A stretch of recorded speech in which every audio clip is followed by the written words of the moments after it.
Welcome to Beyond Your Why podcast, where we go beyond just talking about your why and actually help you discover and then live your why.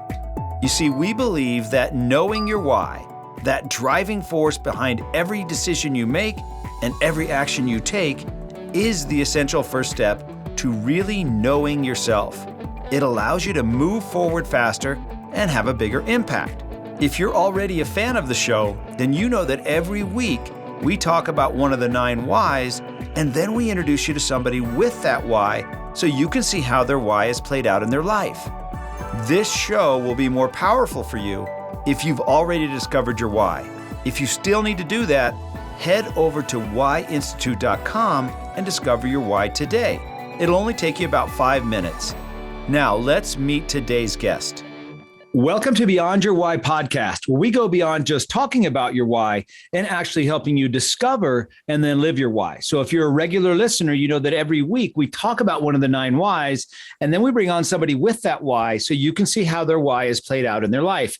And so this week, we're going to be talking about the why of trust, to create relationships based upon trust. So people with this why believe that trust is the most important thing and will work hard to create it. They will become educated as experts in a particular subject and demonstrate that expertise as a way of establishing trust. They will do things right in order to demonstrate that they are trustworthy.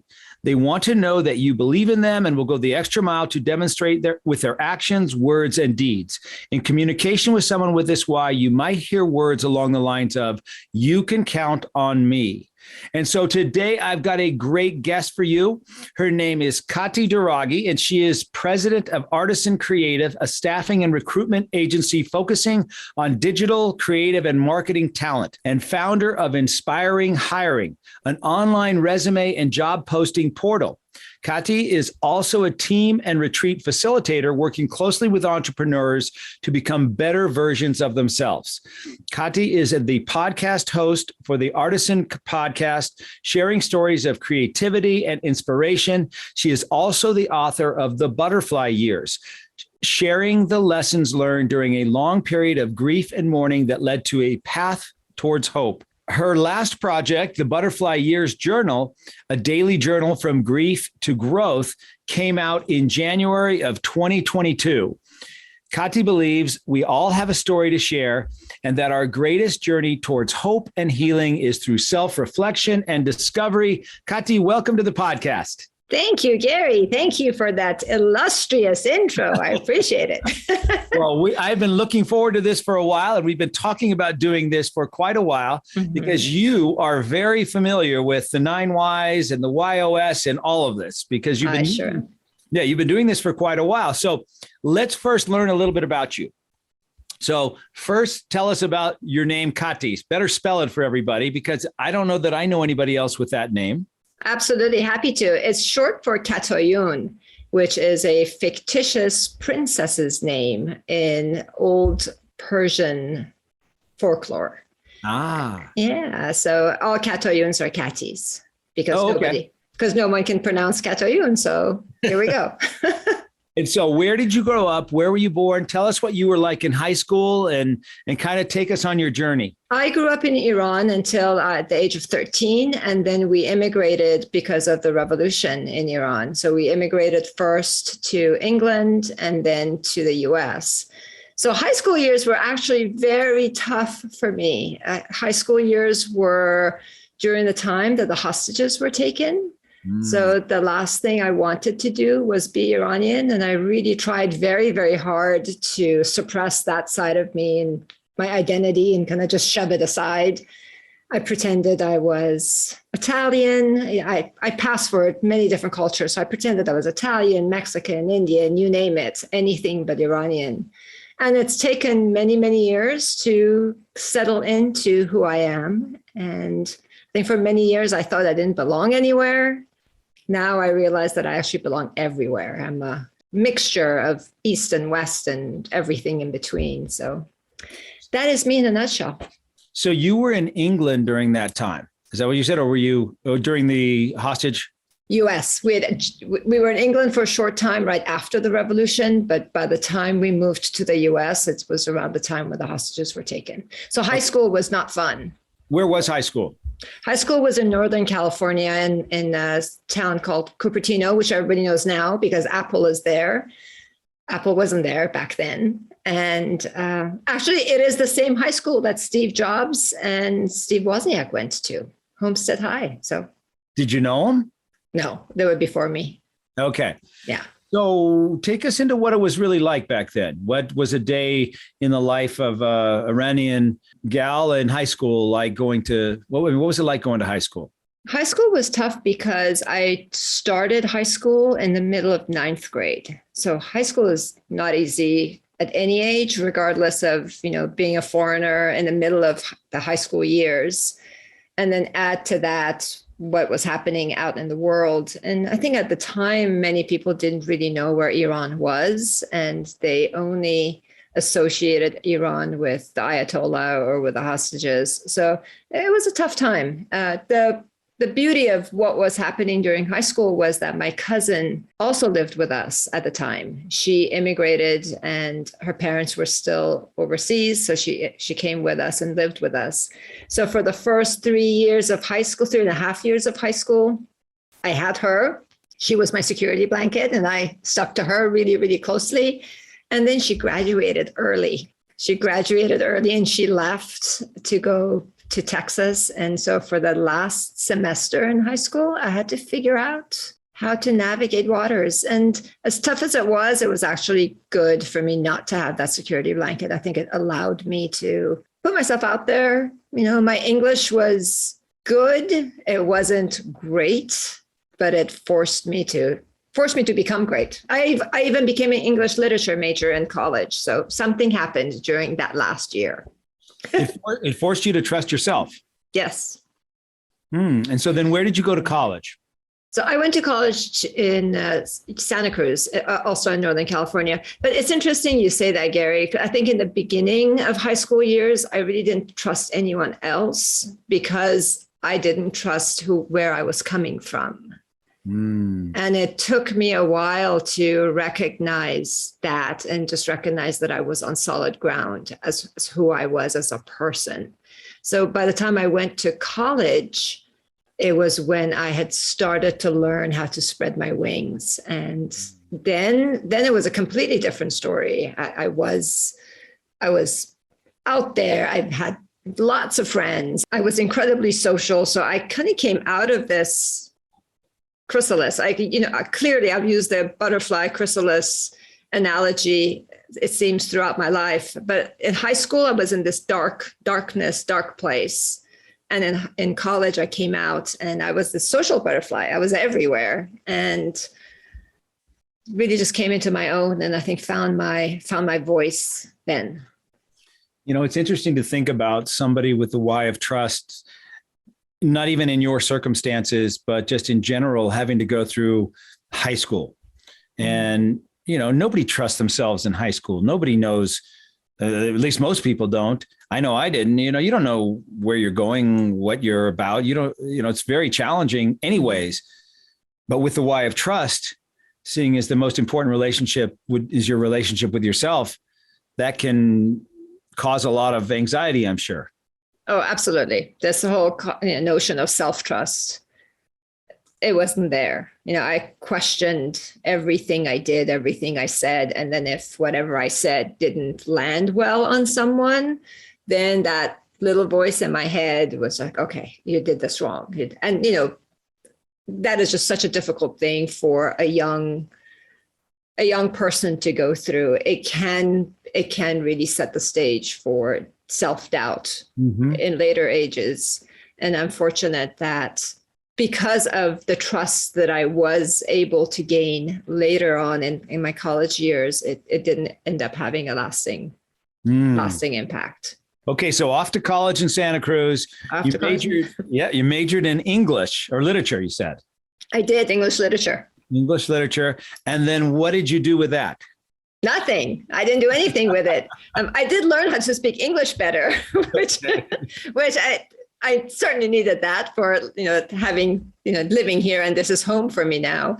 But what I did after that is I went to the Fashion Institute of Design and Merchandising. I was really interested in the fashion space, and I ended up working in retail and in fashion for 10 years. And this is a very interesting story, where I could see my why. I mean, I can see it now. Obviously, I wasn't aware of it back then. But where I could see how my why has impacted my career trajectory all these years. So when I started in retail, I was a personal shopper.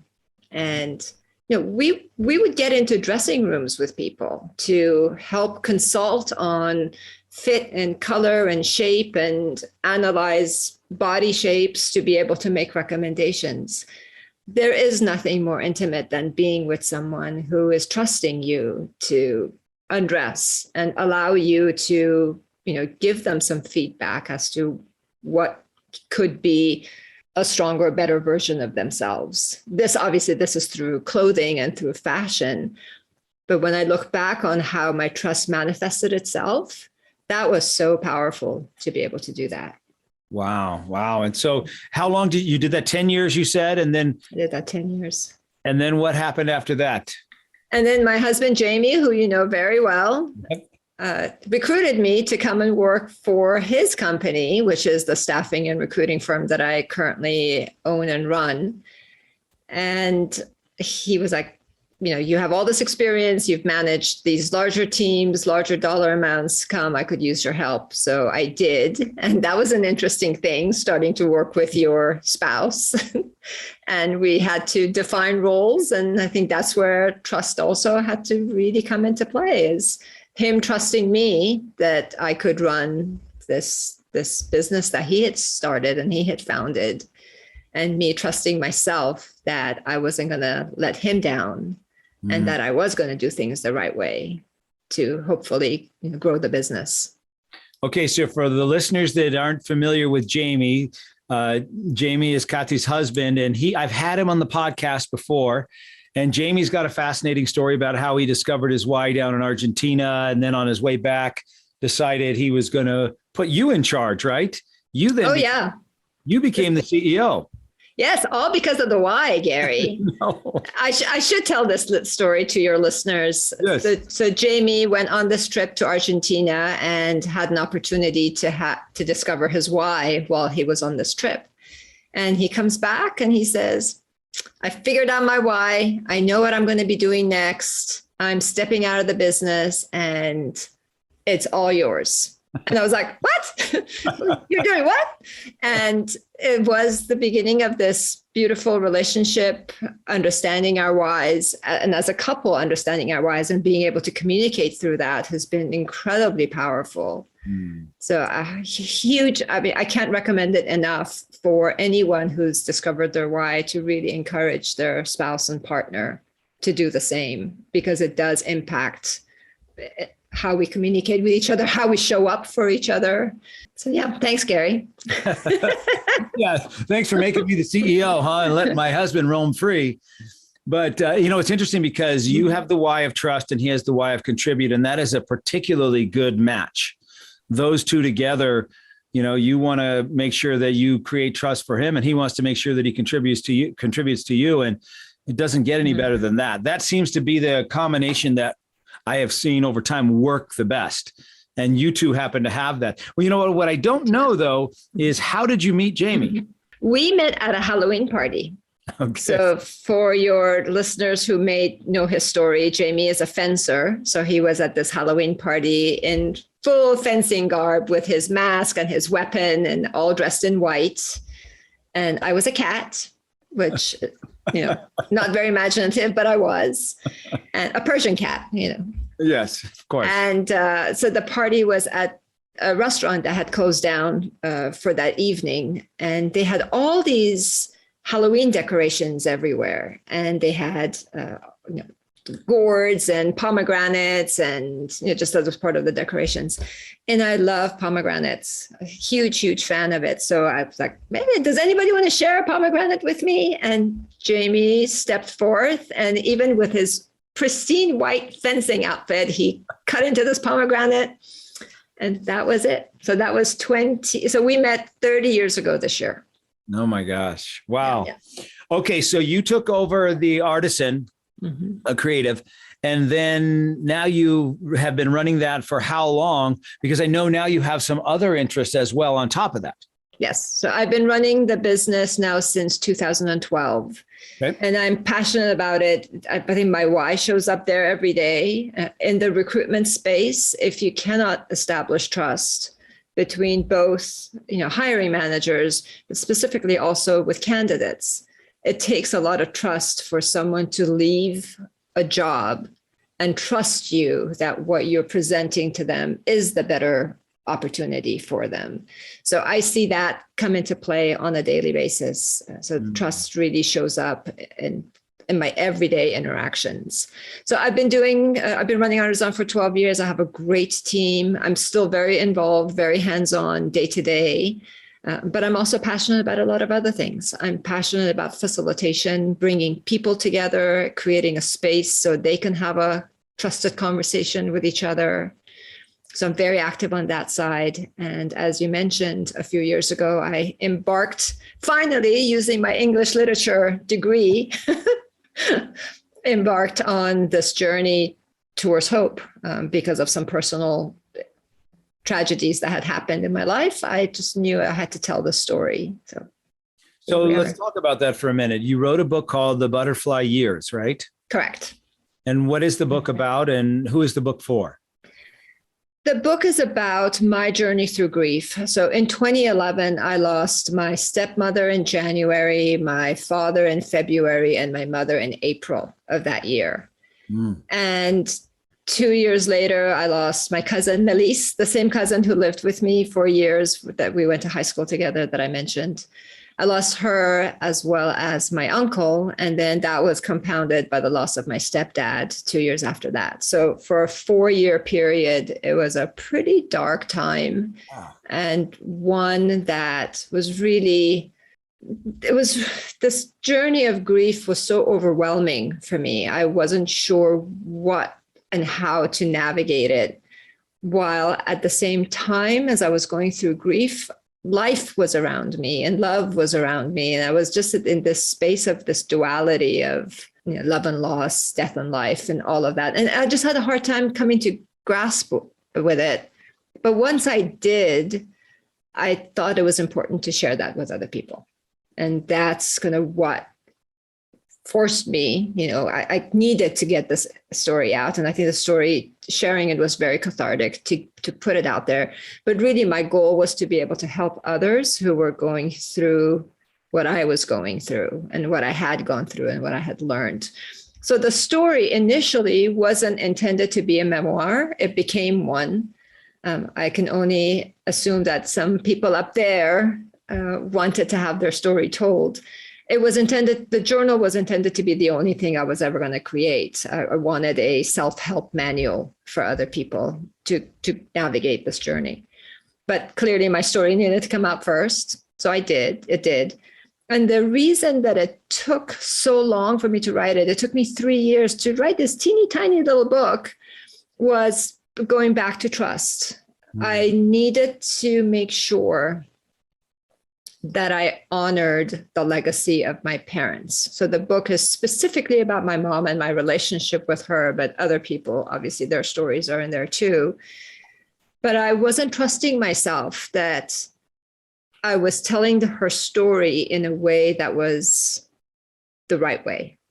Mm-hmm. So I had several drafts. I crumbled papers, threw it out, rewrote, and cried through the whole thing as I wrote it, because it was so important to make sure that I was doing this properly. So it was really honoring and trusting the relationship I had with her, not just in life, but in death as well.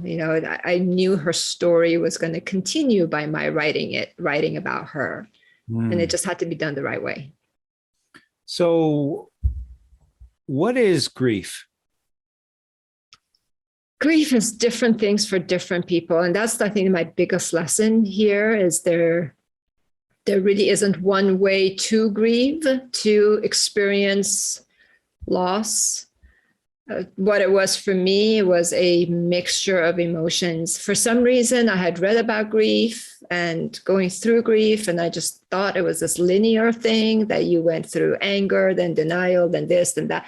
And it was not that. It was just this big ball of a mess of emotions that went back and forth between sadness and happiness. And talk about self-judgment and trust and self-trust. That, to me, when I had a moment of respite, when I had a moment of which I would laugh at, we're watching The Office, for example, and I would laugh at what was going on. I did it with guilt. And I wasn't trusting that I was doing this the right way. Like, I kept questioning myself. Am I honoring properly? Should I be grieving more? Am I, like, if I laugh, is it the wrong thing? So what grief is, it's whatever anyone feels that it is for them. For someone, it has a very external expression. And for others, it's a very internal journey that they go through. Mine was a mishmash of everything. So how did you learn? What happened to you? What was the turning point? What was the learning point to figuring out how to handle your grief? It was simultaneous, Gary. At the same time that death happened, life was happening around me, and I had a hard time sort of recognizing what was going on. So driving from the hospital to my stepdad's house, this was April. So my mom passed away April 17th. And they're just looking out the window as we were driving, and I rolled down the window. Well, not roll down, but lowered it. Push the button to lower down the window, and looking out the window, it was beautiful. Like, I had not seen flowers that vibrant ever. I hadn't seen grass that green ever. And something had happened in me where I don't know if I had just, like, I woke up. It feels like I just woke up. And while I was so distraught, I was also recognizing that, okay, something's happening. And oh my God, the sun did come out the next day, which I was not expecting for it to come out. So it's the loss and the grief and the learning to live with it happened simultaneously, even though I didn't see it at the time. It took a few years to recognize that, but that juxtaposition of love and loss and life and death was so powerful from the very first moment. Colors were vibrant, smells were too much, my taste buds were alive. It was a very hard thing to describe, but at the time I was like, oh, I've never tasted this before, because every sense was just really heightened. And I believe, this is just my personal belief, I believe that I was living for other people because they couldn't live anymore. So I think everything just had come into me. So they trusted me with living life for them. And why do you think you had that revelation, or why do you think that happened to you? I don't know.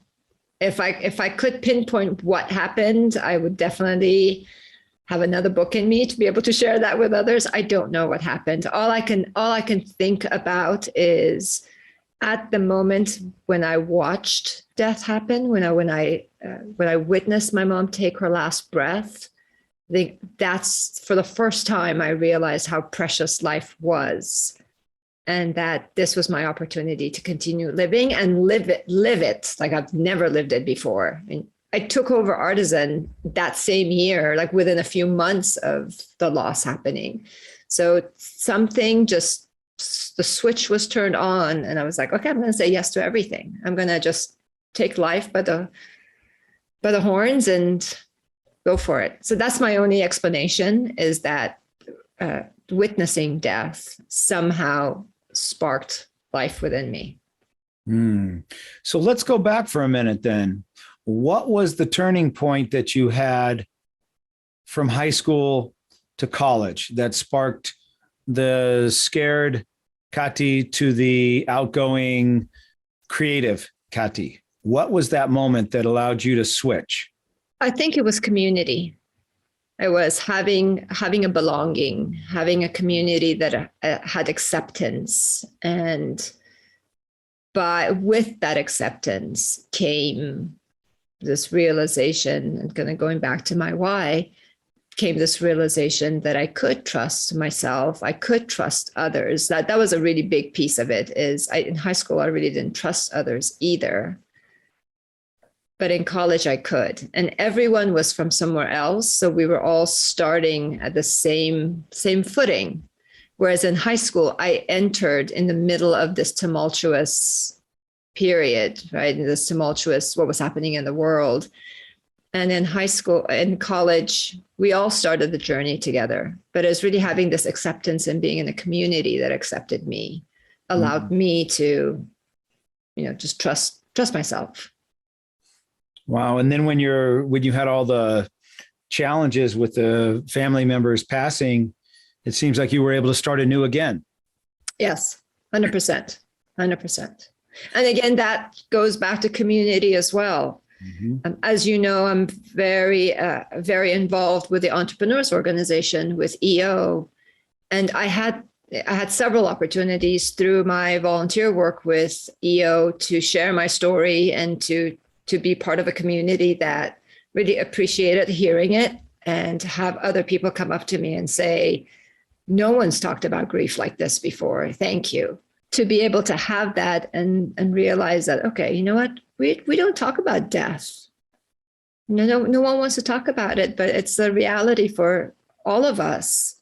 And can we create a space, a trusted space, a safe space to be able to talk about death and not feel that we're being judged, talk about grief and not feel that we need to be rushed to get over it, because we're all going to go through it at our own term and at our own pace, right?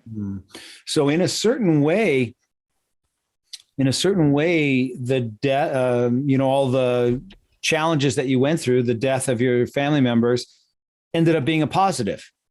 Yep. However that happened, it was flipped from grief to life. Yes. New life. Yes. I read a proverb, and I think this was the beginning of the journey towards hope. I read a proverb that said, just when the caterpillar thought the world was over, it became a butterfly. And that was something that I held on to. That was a lifeline that I really held on to. And those darkest days, I would say, okay, I'm going to come out of this.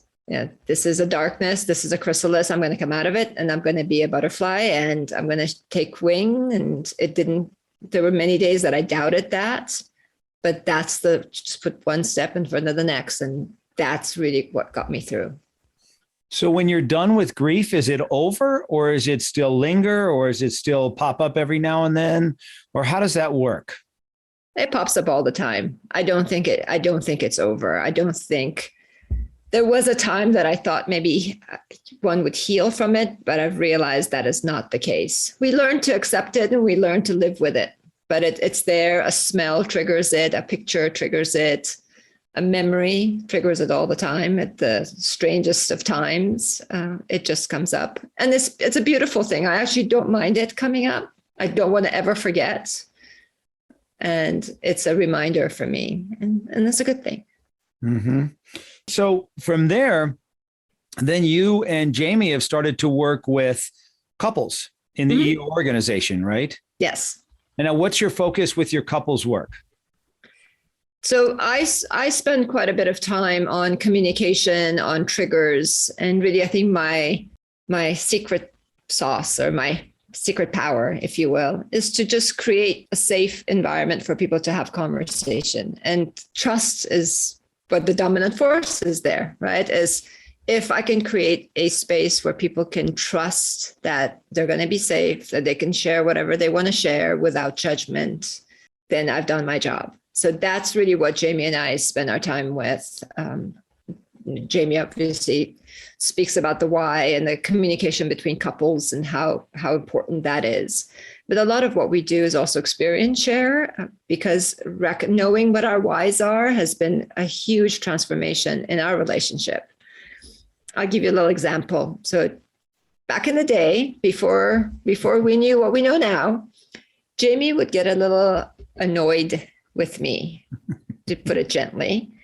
And he and he thought that I would be dwelling on things. Well, I have dwell in possibilities on my wall, so that is a favorite quote for me.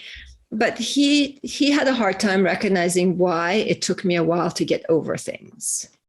You know, a misspoken word with someone, not necessarily just with him, but with someone, or someone who didn't do what they said they were going to do, or me staying up till 2 a.m. because I had told someone I was going to do something for them. He just couldn't understand why I was taking as much time or not getting over it as quickly as he was.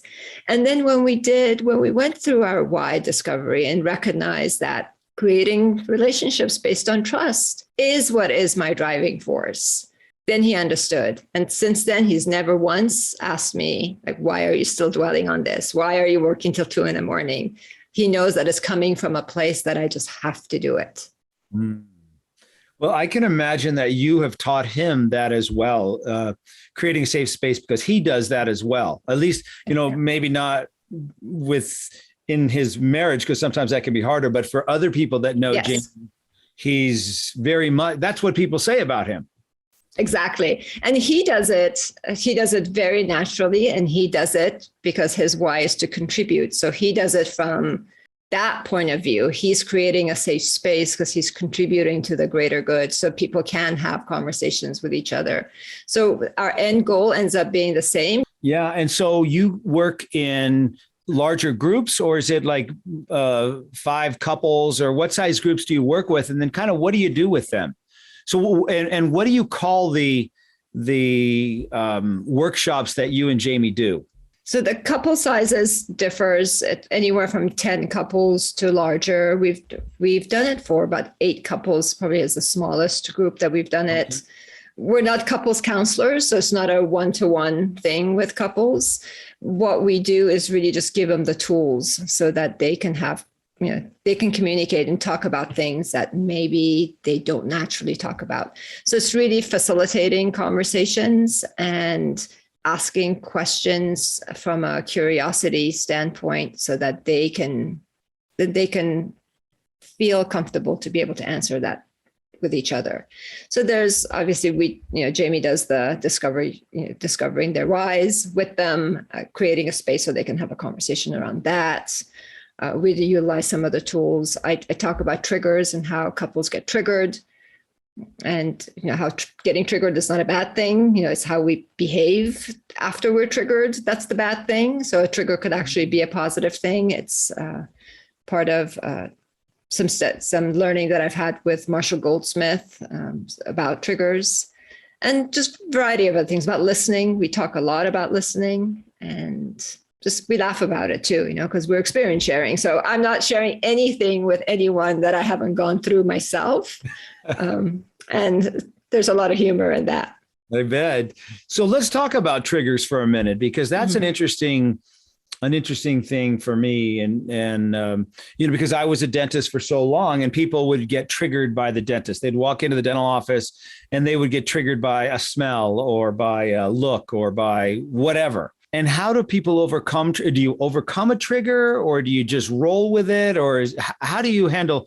What's your advice for people that are dealing with triggers? Because I guess we all are. Yeah, we all get triggered all the time. So I think the first thing would be, and this is what I learned from Marshall Goldsmith's teachings, is a trigger is a trigger. It's just a stimulus. How we behave towards it that's on us, right? So if we decide and if we choose to change our behavior, then what are the steps that we can take?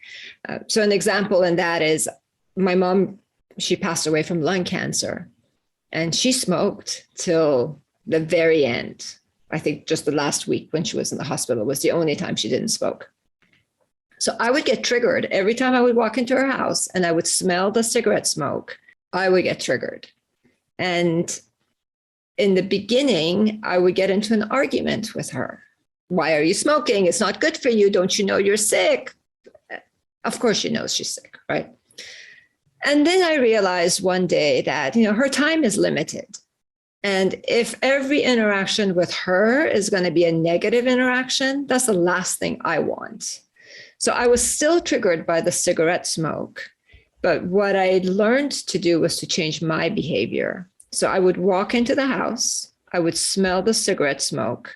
I would wait a few minutes, maybe 5 minutes outside the door before I went into her bedroom, wait until she was done with the cigarette, and then walk in. She wasn't going to change her smoking, and the trigger was going to be the trigger. But the only thing I could control was my behavior. That's the only thing all of us can have any say-so in, is how we react to things, not the external stimulus. The external stimulus is going to be there. And funnily enough, well, not funny, but my brother is also a smoker. He and her would sit around together and have the best time, best conversations, because they were just having a smoke together. So that same stimulus, as negative as it was for me, it was not a negative stimulus for him. Anything else, it was positive, because they would sit around and have a chat and a cup of tea and a cigarette together. So, right? Yeah. Well, you know what's interesting about what you said there is my perception of a trigger is probably inaccurate, but what I've heard when people say, well, I'm triggered. So that gives me free reign to blow up or react any way I want to react because I've been triggered. Mm-hmm. It's like my, free pass to do whatever the heck I want to do because I've been triggered. And the way you said it was different. Mm-hmm. Your trigger is what causes, it's just a stimulus that causes a reaction, but you can choose what that reaction is. Exactly. Like driving is a trigger for me. If I'm hot, like I've paid attention to this, like the environment clearly makes a difference. So if I'm hot, if I'm late, and if then traffic makes it, puts me in a bad mood, I'm triggered negatively.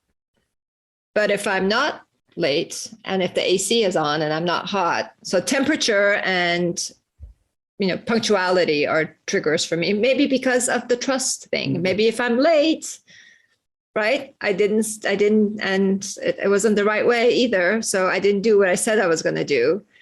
I think that's probably where it shows up for me.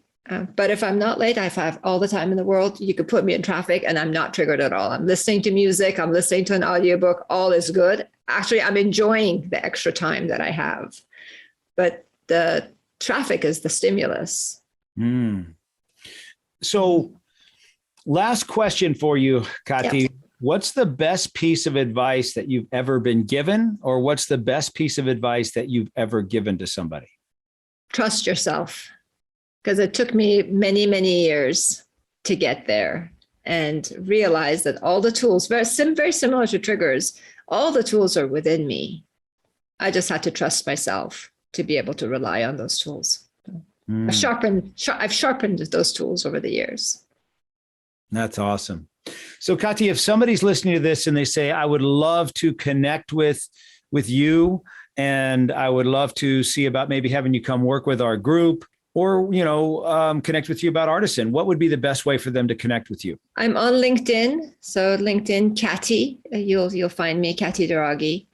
Also the Butterfly Years, butterflyyears.com. You can connect with me directly, kattydouraghy.com. All my facilitation work is on there, so you can connect with me there, or Katty D at Artisan Creative.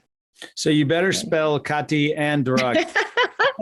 Yes, it's Katty and DOURAGHY.com. Butterfly Years is easier. Yeah, Butterfly Years we got. Thank you so much for being on today. I mean, I was looking forward to this since I saw you. I know, for the listeners, Katty's in LA right now, but she's just about to move, well, as soon as the house gets built, to Albuquerque. So we're going to be neighbors soon. Yes. So I'm looking forward to that. Yeah, me too, Gary. Very much so. So thank you so much for being on today.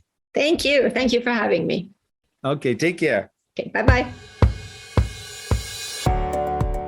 I really hope you enjoyed today's episode, and that through today's guest, you heard how important it is to know your why and how impactful it can be in your life and the lives of those around you. Be sure to head over to whyinstitute.com and discover your why today. Remember, the more you know about yourself, the more you'll know about others.